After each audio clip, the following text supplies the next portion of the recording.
လက်ရှိနေရတာကအကျယ်ကြီးအော်နေရတာထက်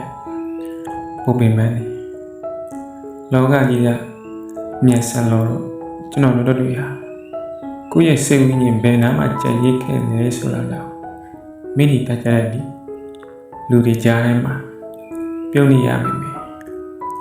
ဒီထဲမှာတော့တယောက်တည်းအထီးကျန်နေတာမျိုးကျွန်တော်တို့တွေဟာအောင်မြင်မှုတွေနောက်ကိုပြေးလွှားရင်းနဲ့လမ်းမတွေကိုပျောက်ဆုံးသွားခဲ့ကြတယ်တမိုးစီးတယ်လို့တင်ခဲ့တဲ့အရာတွေကလက်ထဲရောက်လာတဲ့အခါတကယ်တော့ပေါ်ရရှိစေပေမဲ့တိလေရတဲ့ခံစားချက်ကတကယ်ကိုခပ်ပဲလုံးပါတယ်အရာအလုံးကမမြဲဘူးဆိုတာသိပြီမယ်ဆွဲကြိုက်ထားခြင်းမိတယ်ကျွန်တော်တို့ရဲ့အတ္တတွေကပဲကျွန်တော်တို့ကိုပြန်ပြီးဒုက္ခပေးနေတာပါတရားတွေကအချိန်ကြာရင်ပျောက်ကွယ်သွားတယ်လို့ပြောကြပြီမယ်တကယ်တော့မဟုတ်ပါဘူးတရားတွေကပျောက်မသွားဘူး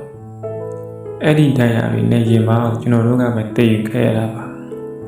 ဒါချင်းမူလေးကိုရင်ပန်ထဲမှာသိရှိပြီးဘာမှမဖြစ်တယ်လို့နေတဲ့တန်းလာတာကိုပဲရစ်ကျင်မှုလို့အမိတက်ခဲ့ကြတယ်ညီနေလာတဲ့အခါတိုင်းအဲ့ဒီရစ်ကျင်မှုတွေကပဲအရေးပြဝီမျက်ရည်အဖြစ်ပြောင်းလဲသွားတတ်တာသူမှမသိနိုင်ဘူးအဲ့ဒီအမောက်ထုထဲမှာပဲကျွန်တော်တို့ဟာကိုယ့်ရဲ့အလေးအမြတ်ပြတ်စာတွေ့နေပါတယ်။အချင်းမှုတွေကနေတစ်စိမ်ကျွန်တော်တို့ကဘဝကိုပုံနာနေလာတယ်။အတိတ်ကိုပြတ်ပြလို့မရပါဘူး